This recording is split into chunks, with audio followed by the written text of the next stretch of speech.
برادران اسلام، آج اسلام کی نشاط ثانیہ میں آج یوم عاشور آپ سے متقاضی ہے، آج تمنا حسین آپ سے متقاضی ہے، آج شہادت حسین آپ سے متقاضی ہے،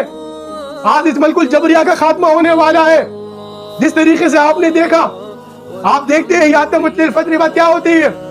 جب سورج کا روشنی آنے سے پہلے کس طریقے سے جو ہے نا وہ ماحول بن جاتا ہے، فضائیں بتاتی ہے سورج نکلنے والا ہے، بہار کے آنے سے پہلے فضائیں بتاتی ہے، خزان کے آنے سے پہلے فضائیں بتاتی ہیں۔ تو ارے اس زمین پر دین کو قائم ہونے کی جو نشانیاں ہیں، جو قرب قیامت کی، وہ تمام تر پوری ہو چکی، تمام تر نشانیاں پوری ہو چکی۔ اب امام مہدی علیہ السلام کے لشکر کے سپاہی بن کر حضور نبی کریم صلی اللہ علیہ وسلم کے وعدے تخت الہند کو تکمیل تک پہنچانے کے لیے اس سیاہ سنی کے ان تفریق سے ختم کر کر امام حسین رضی اللہ تعالیٰ عنہ کی اس شہادت کو، جو شہادت حسین ہے، جو تمنا ہے حسین ہے، ہندوستان کو مسلمان کرنا، امام حسین رضی اللہ تعالیٰ نے کی تمنا تھی ہندوستان میں تبلیغ کرنا۔ حضور نبی صلی اللہ علیہ وسلم کو ہندوستان سے ٹھنڈی ہوا آئی تھی، اس جگہ پر جو ہے پھر دوبارہ اس زمین کو فردوس بنانا ہے۔ عقیدہ ختم نبوت صلی اللہ علیہ وسلم کا یہ 33واں درس ہے، جس کے اندر ہم سازشوں کی طرف آ رہے ہیں۔ انشاءاللہ تعالی یہ جو عشرے کے سلسلے کا جو درس چلے گا، اس میں سازشوں کو بھی اشارہ کریں گے، کیونکہ درس کا سلسلہ بہت محدود رکھا گیا ہے تاکہ لوگ اس کو سنیں اور اس سلسلے کو آگے امت تک پہنچے۔ میری درخواست ہے سب سے،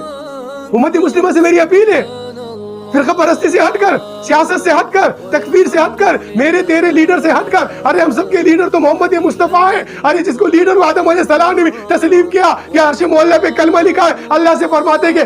اس تیرے نام کے ساتھ جو نام لکھا ہوا ہے اس کے صدقے، تو ارے لیڈر تو اس زمین پہ کائنات پہ ایک ہے، وہ محمد مصطفیٰ ہے۔ اسی لیڈر کی لیڈری کو اصحاب کرام نے منوایا، اسی لیڈر کی لیڈری کو ہر مسلمان نے منوانا ہے۔ اللہم صلی علی محمد وعلی آلہ واصحابہ وازواجہ وبارک وسلم وما علینا الا البلاغ المبین۔